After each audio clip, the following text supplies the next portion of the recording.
an extra minute. But I appreciate everyone being here. I really appreciate the opportunity to get to speak to you all and to moderate this panel. I'm really looking forward to it. We have two excellent panelists who really know what they're talking about and can bring us up to speed on where things stand in terms of rolling out these technologies. I'd like to do a bit of table setting before we start. I am Sam Evans-Brown. I'm the executive director of an organization called Clean Energy New Hampshire. We are policy advocates pushing for good clean energy policies here in the Granite State, which of course should benefit EV drivers coming down from Quebec, because if you have searched on Google Maps how it is you get from Montreal to Boston, you shall find that you'll have an extended sojourn in the Granite State. And it's going to be pretty important if you'd like to fuel up your electric vehicle for there to be good policy here in New Hampshire. So I believe if I do have a couple of slides that I'd like to share just to set the stage here. Thank you, Emily. And we can just skip my cheesy title here and go straight on to the next map. And I'll try to click through these pretty quickly. So just to give a sense, here's a map that the Department of Energy put out recently, showing charging stations in every state. And the second slide there, as soon as we get it up, we can zoom into the New England region and see what's going on. And hopefully.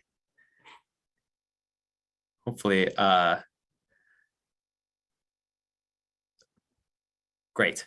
So if we zoom into that, if we head on to the next slide there we go. So there's New Hampshire with 296 public charging stations. That's both level 2 and level 3. Level 3 being the very fastest chargers.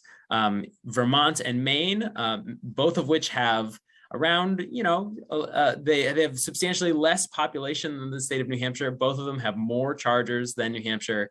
And I will note, of the 296 that New Hampshire has, a substantial portion of them, that 27% that are DC fast chargers, are Tesla specific stations that have been installed by Tesla and of course not available to other drivers. So if we head on to the next slide, just to show this in a bit more starkly. So this is a map of fast chargers, and you'll notice that there's a big blank spot in the middle of the map. So the question is sort of what's going on in New Hampshire, and what is it that is the roadblock to creating a network that folks will find useful to connect these border regions and make travel throughout northern New England and Canada more feasible. So next slide, please. Part of the problem here is that New Hampshire has taken a very long time to spend the monies that were set aside in the Volkswagen Mitigation Trust. And I apologize, the formatting is a little off here, but what I was trying to do with this slide was give you just a rough ballpark of when a lot of these funding sources were going to come online. Right now, New Hampshire had a failed request for proposals in which it tried to spend the money that was set aside for EV charging in that Volkswagen Trust. There were no responses, and now we're on to the second attempt to spend that money. And hopefully, so the deadline for submitting your proposals is at the end of the month in February. And hopefully we are going to see those monies start to head out in sort of Q3, Q4 of 2022. Meanwhile, the two utilities have put forth substantial dollars to do make-ready investments. So that's Eversource, which is the state's largest electric utility, has put in $2 million that they have intended to support the Volkswagen Mitigation Trust and do the sort of in front of the meter electricity work needed to get those charging stations ready. That's $2 million. Unitil, which is a much smaller utility, has actually proposed substantially more for their very small service territory, which is mostly around the capital region in Concord, but also out on the seacoast around Portsmouth.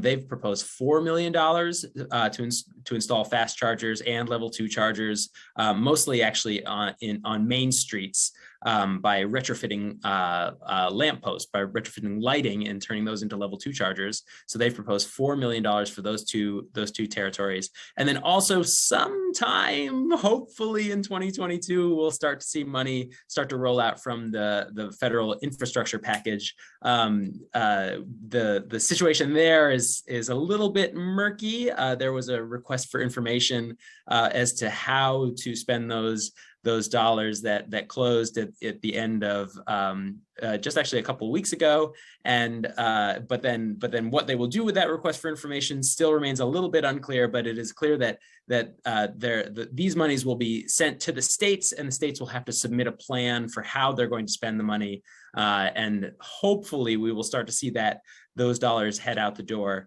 before too late in 2022. So I would guess, quarter 2, quarter 3 in 2022. So needless to say, there is substantial money coming online to fill the hole in the donut that is the charging network in New Hampshire. Emily, you can take the slides down if you'd like. And so the question I think that I'd like to pose to our panelists is, okay, so as we're starting to see funds come into place, how should those be spent? And sometimes being last over the wire, as New Hampshire is in this case, can be a benefit because you can learn from what the folks who came before you have done. And so with that in mind, I'd like to hand things off to Rose, who is going to tell us about their experience. And Rose, please, if you would, I tend to prefer in these types of panels for folks to introduce themselves, because I'm sure you can do a much better job of talking about yourself and your background than I could. So off you go. Very, very good. I'm going to pull up my slide deck. I promise not to give anybody death by slideshow, but I think the photos are helpful. So just give me one moment. So I'm really thrilled to be a part of the panel today. Thank you, Sam, for the for kicking things off. My name is Rose Lenoff. I lead governmental sales at Flow for the East Coast market. I have focused quite a bit of my time on the Mid-Atlantic and in the Northeast to get charging stations in the ground, working with municipalities and state agencies to take funding and making sure that it's deployed equitably and in locations that are really going to help spur overall EV adoption. But as background on Flow, who we are and what we do, Flow was founded in 2009 in Quebec. We got our first charging stations in the ground in 2011. And now in 2022, we have well over 65,000 charging stations deployed across Canada and the United States. We manage the largest charging station network in Canada. We manage about 65 or 70% of the Canadian market. And in the US, we are the third largest network provider of stations. Our mission as a company is quite simple. We look to provide the best charging experience for our customers being anybody that touches the charging stations, our mobile app, the data that comes from the stations. And we deliver upon this promise and this goal by being vertically integrated. We both design and manufacture our charging station hardware equipment in-house, designed and shipped out from a plant in Shawinigan, Quebec, though we are establishing a plant in the United States as well, which we will be announcing probably in the next few weeks. Very exciting. But in addition to designing the charging station hardware equipment, we're also the network and the software operators of the stations as well.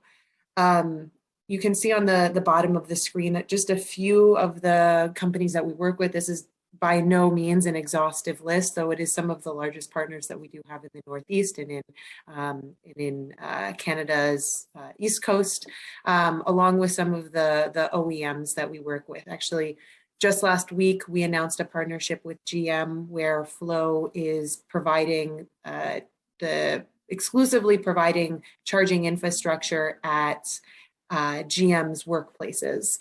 We have about 400 charging stations in the ground already, but that number is going to grow to probably closer to 2,000, and it's a mixture of level 2 and DC fast chargers.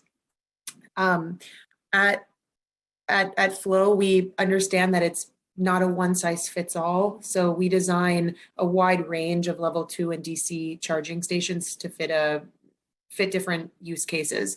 We have deployed stations curbside in New York City, in Los Angeles. The charging stations that we deploy in an incredibly dense area, not going to be the same stations that we deploy in a rural area like a ski chalet up in Vermont, or a more rural destination somewhere up in the Northeast.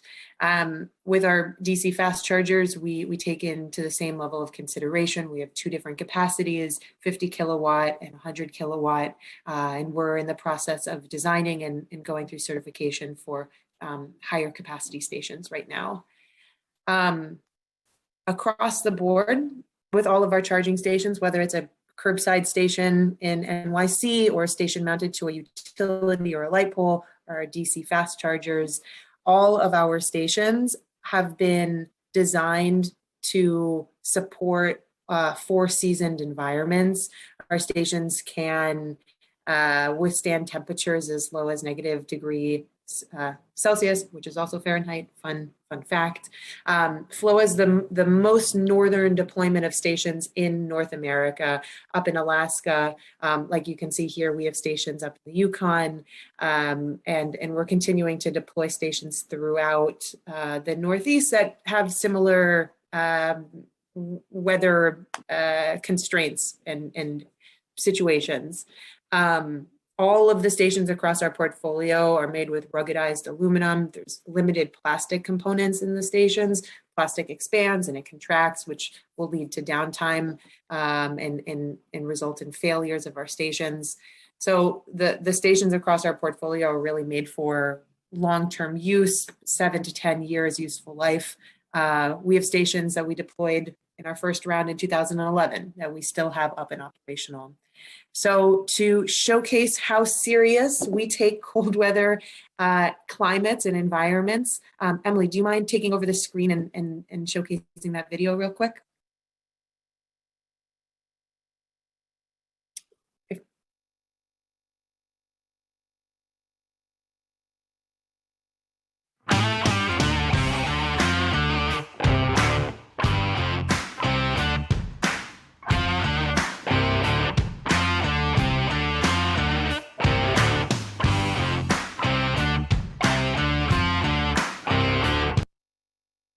Thank you.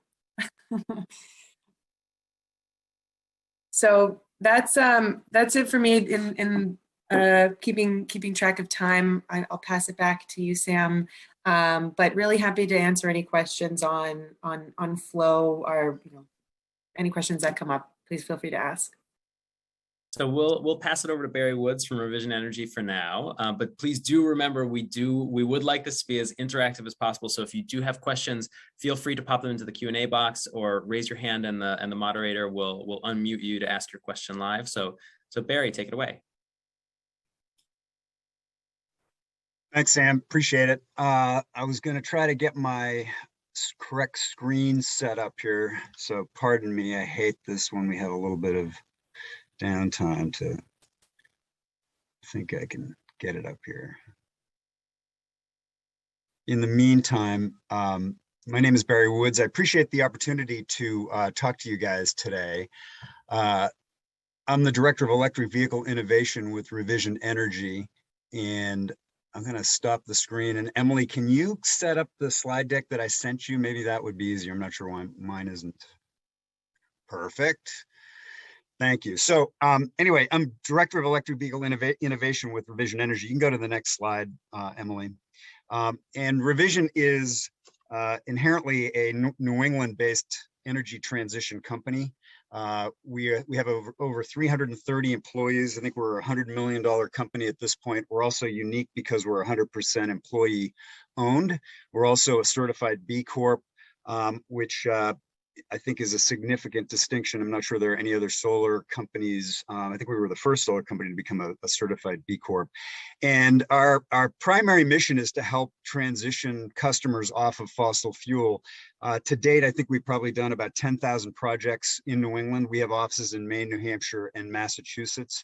Primarily a lot of solar, residential and commercial customers. I've been setting up the electric vehicle charging infrastructure division for about 5 years. This February, I'd say we probably have to date done about, well, several hundred commercial scale level 2 projects and maybe about 30 DC fast charging projects throughout the region. And we've worked with Flow and ChargePoint. We work with a variety of technology providers. I think we try to be agnostic in terms of technology and try to fit it to the particular application. In northern New England in particular, to kind of reflect on some of what Michael's comments were, utilization rates are still very low. And so technology that works in other parts of the country from an economic standpoint is a bit more of a challenge. So I think that's something that we, have had a fair amount of experience to date. Emily, you can go to the next slide. And in terms of services, just real briefly, we actually do everything from the design through the entire build out, including picking the technology. We're also doing a lot more service and maintenance as these infrastructure sites get laid out and need work, as any fairly sophisticated technology does from time to time. We've developed a lot of partnerships there, in particular ChargePoint. We try to look at projects where we feel we can complement the EV charging side with the photovoltaics, because I think it's pretty clear clean energy and clean transportation are a really natural mix. We also engage pretty actively in consumer education, and whether that's through newsletters or panels and so forth, because I think it's a really critical thing still at this stage to give consumers exposure to the technology. And we're also, as just part of our DNA, always looking at innovative models where we can continue to expand business opportunities, and that would include things like bi-directional charging. We're doing more owning and operating these days. We're looking at fleet-based applications, not only from the charging standpoint, but how can we use solar for fueling? So that's just kind of give you a taste of the broad scope that we're involved in, and that I think the kind of jobs that the industry itself is going to, I think, be offering for a variety of folks. Next slide, Emily. And I was just thinking to give, I want to keep cruising through because I know Peter wants questions, but it's good to kind of get an idea of projects just so you can see what they look like in the ground. These are actually in Maine, but we've done a bunch in New Hampshire, and I apologize for the Maine-centric display here. But there's ChargePoint level 2 on the left. We actually have got some charge points at Concord now near the State House that we put in that Revision is owning and operating, which is a good opportunity for us to learn the ins and outs of the business model, not only for ourselves, but so we can help inform our customers better. The next slide, second from the left, shows the level 2 type applications that we've been involved in, particularly in Maine, but this is the type of technology that New Hampshire is going to be looking to be investing in over the next year through their VW funding. Third one over is an EVgo DC fast charger that we put in at one of the Hannaford stores, retail supermarkets. That was one of the first ones in the state of Maine. We're seeing a lot of retail industry interest in providing DC fast charging. And the last shot is actually a basic charger, kind of a no frills, reliable, low cost option, which some host sites find attractive for a variety of reasons. In this case, this is LL Bean, to bring in shoppers and who will stay for an hour to two, get a charge, and presumably more than repay the debt to LL Bean over the course of that time. So that's just to kind of give you some idea. Next slide, Emily. And I think this is important metaphorically for folks, because even though we're talking about EVs, when we look at, we being Revision and a lot of folks who are involved in this space, look at the cars, what we're really looking at is rapidly becoming a critical link in the overall energy distribution chain. And so even though this is a residential facility, it could easily be a commercial facility. And what I want you to think about going forward is the fact that the car is really a battery with 4 wheels. And when you tie that battery into a grid-based system that might have photovoltaics and clean energy, you really create a whole range of opportunities with a car that we never would have ever imagined in our past lives. And that's important going forward as we think about using this technology and how best to deploy it. Next slide, Emily. And I think it's important to think about what is it that attracts clients when we talk to folks about why they're drawn to EV charging. I think there's a variety of reasons. Usually it's a blend. I think it's important to think about these as a prospective host site.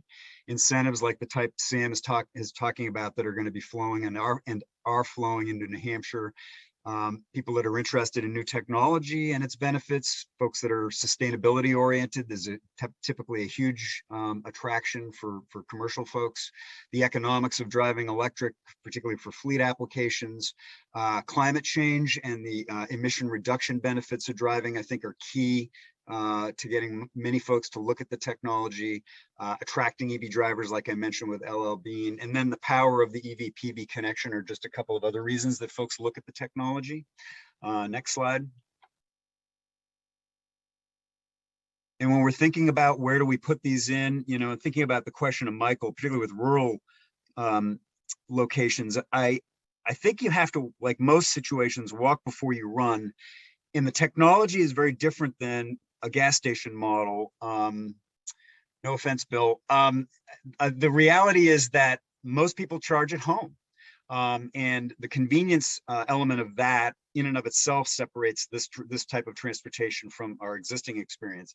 But I do think it's really critical to have the DC fast charging networks developed adequately in all of these states. And so money that's spent in that area in particular, I think is money that's really well spent, not only from the visibility standpoint, but because it facilitates tourism. It also facilitates people to getting over this range anxiety concept that I think was probably valid during the first couple of years of the technology, but is becoming much less of an issue.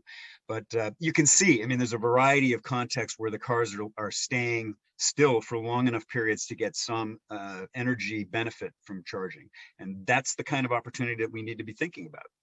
Next slide, Emily. And so I'll wrap it up, but again, happy to take questions. Appreciate the invitation very much, Peter, and NECBC, and what's been going on in particular in the Quebec province as a way to help promote, you know, lessons here in the Northeast.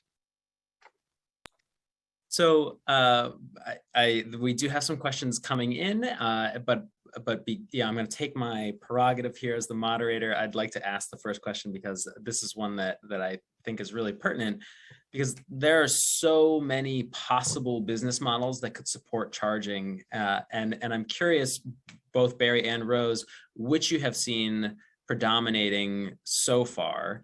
In particular, Barry, you pointed out LL Bean. I think one of the big difference between EV charging and filling up a car at a gas station is that if it's going to take you 20, 30 minutes to get a fast charge, that's time that a retailer, you know, every minute you spend in a retail location could be, you know, money in the bank. And so to what extent are folks really relying on selling the energy versus to what extent are folks, you know, looking to other business models? Well, you seem to direct that to me initially, and I'll save some time for Rose to chime in as well. I mean, I think there's a lot of variety of approaches to the business model. LL Bean is certainly an example that mimics many that we've seen, including Walmart and Target and stores where the more time you spend inside, the more dollar value, you know, they've got formulas. So if you can get new drivers, new customers, new drivers equal new customers, I think that makes a big difference. Hospitality industry is another good example of that application where they wouldn't get a lot of customer nights, but for offering Tesla and other types of chargers, you know, to prospective travelers. I think the cost of electricity is a big driver in people's consideration on the business model. it is much lower than gasoline. In a high use environment, it can also mean that it's real money. And so you do see ChargePoint and smart charging as an option, being offered. So it is a little bit across the board based on the strategic location, the mission of the facility that's trying to host it, and what they're willing to bear in terms of costs, which is I think a good way to see how this technology can be used and adapted to fit a lot of different applications. Rose, do you want to take it? Sure. With different charging companies, you see different business models coming out.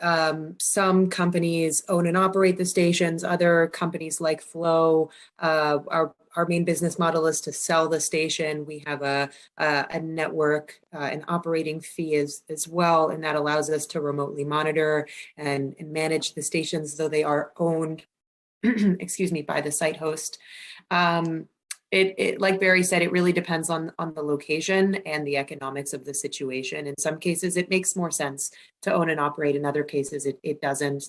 But having funding from different state agencies or drop down from the federal government really helps offset the capex of stations and can really make that business model work out in a much more financially viable way over a 5 or 10 year period.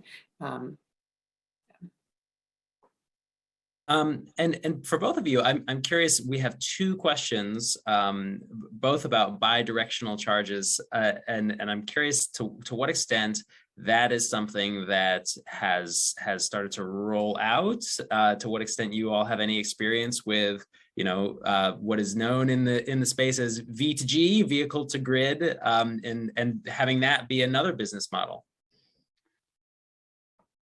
Why don't you go first this time, Rose? Yeah. Okay.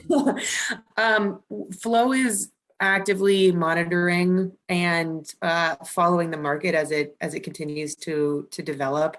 It's not a product that we have out for retail sale at this time. I don't know if the technology is really there yet.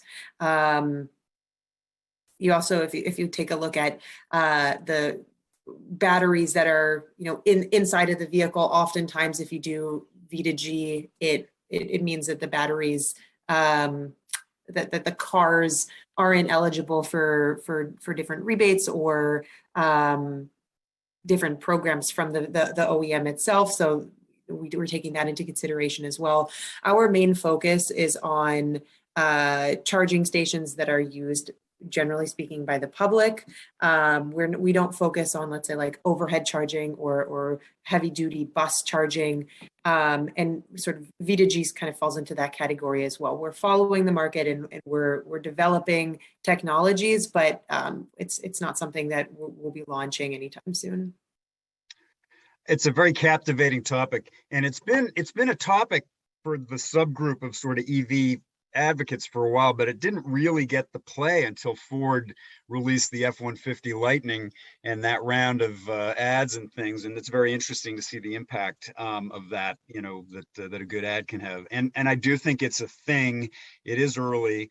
We are seeing a number of players, to Rose's point, working with specific vehicle manufacturers to kind of get around some of the battery warranty issues.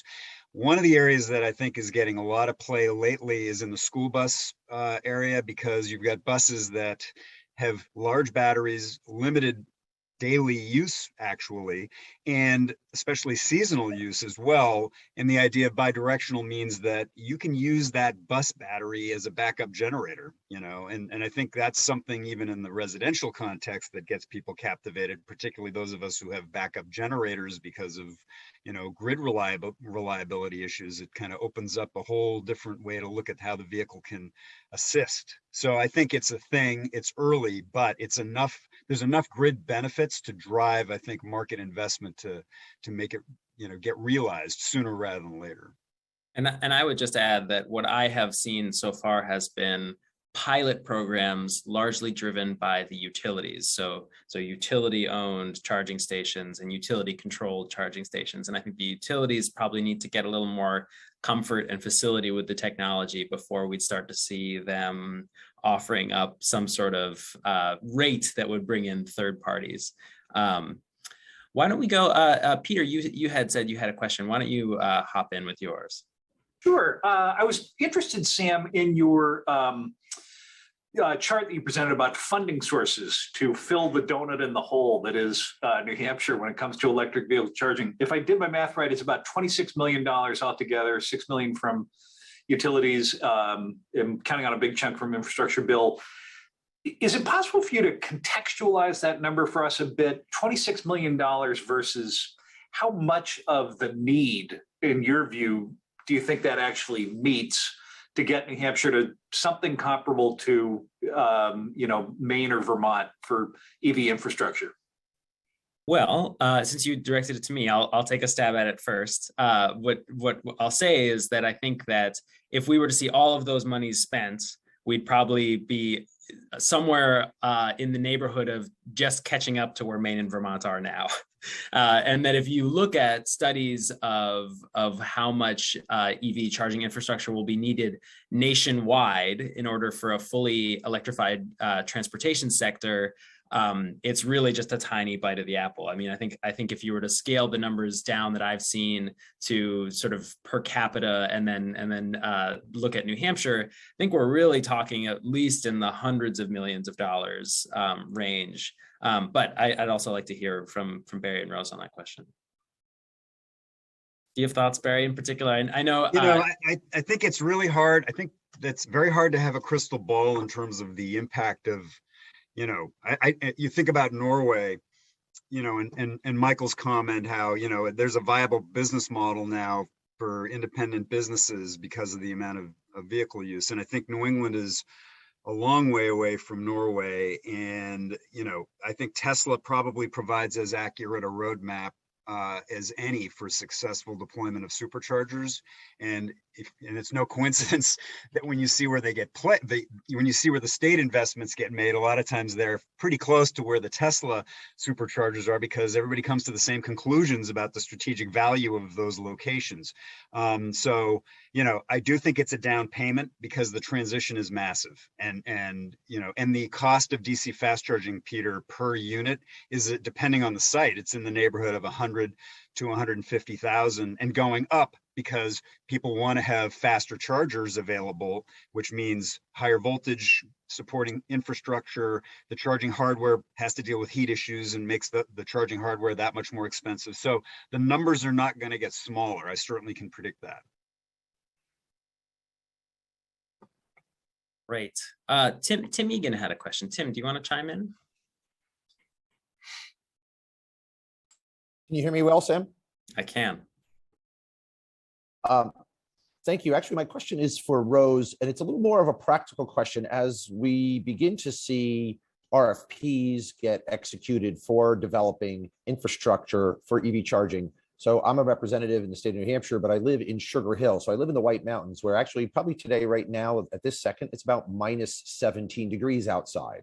And I noticed, I was taken by your photos of how is the science of the EV charging stations to the hand chargers. Again, I mentioned earlier in the panel that my wife and I own a Subaru Crosstrek, and there are times when she goes to the charging station and the charger is frozen into that.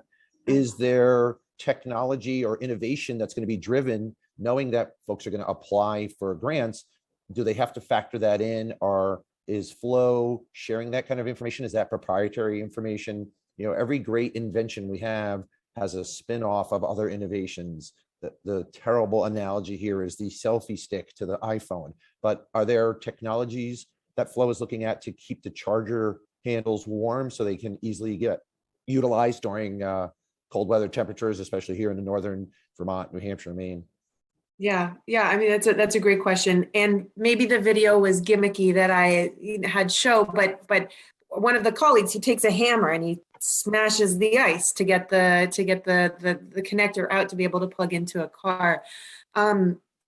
We know that with more EV adoption, we're going to see in the greater, availability of electric vehicles on the market means that more people, other than white men in their 50s and 60s that are highly educated, are going to have EVs, and it means that more women and genders and sexes and different classes of people are going to be using the charging stations. And so taking these different design considerations and how people interact with the stations is very much a part of our product roadmap as we continue to scale up higher capacity stations and developing additional types of level 2s as well as DCs for the public to use.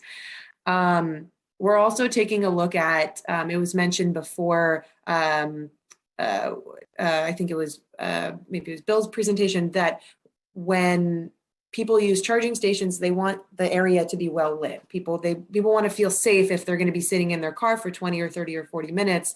They want to know that they're in a well lit area so that the charging station itself, not just where you pay, is lit, but maybe the entire area. And this is very much a part of what we're doing right now as we continue to design and roll out stations.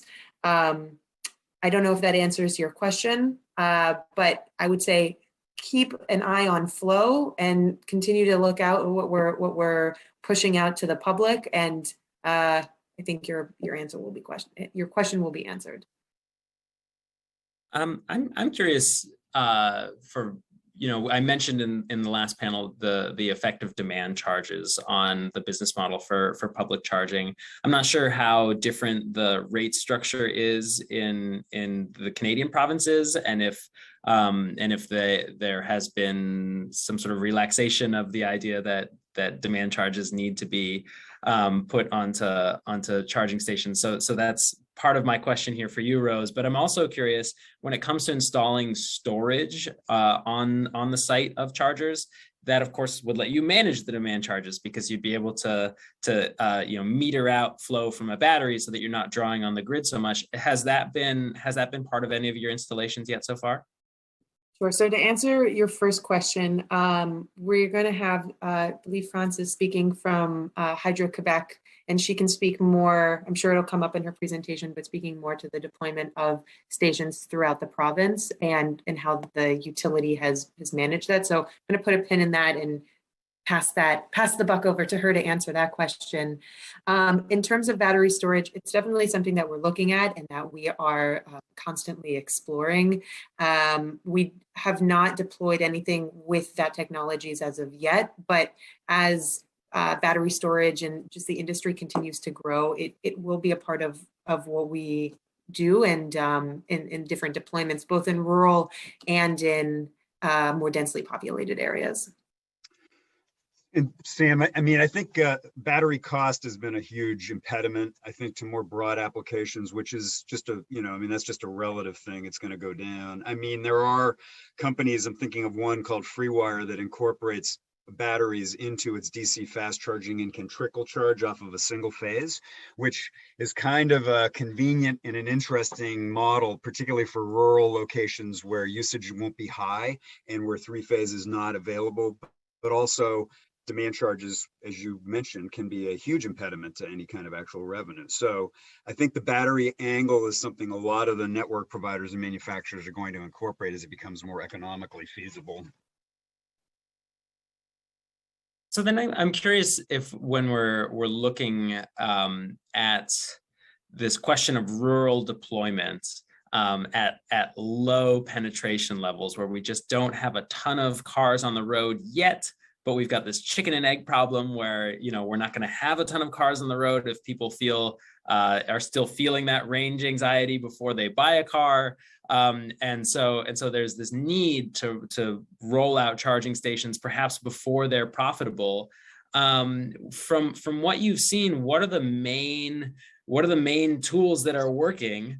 And is it really just that we need to, pony up some money up front, a la what the infrastructure deal does and what the Volkswagen deal does? Sorry, Rose, I'll jump in real quick. I think that it's a huge transition. It's not something we've ever confronted, reworking all of transportation. And there are legacy interests, in terms of maintaining the status quo. And so I think the nature of the investment is huge. And it's really important to have incentives and to be able to come up with partnerships, public and private partnerships that can, stack those incentives.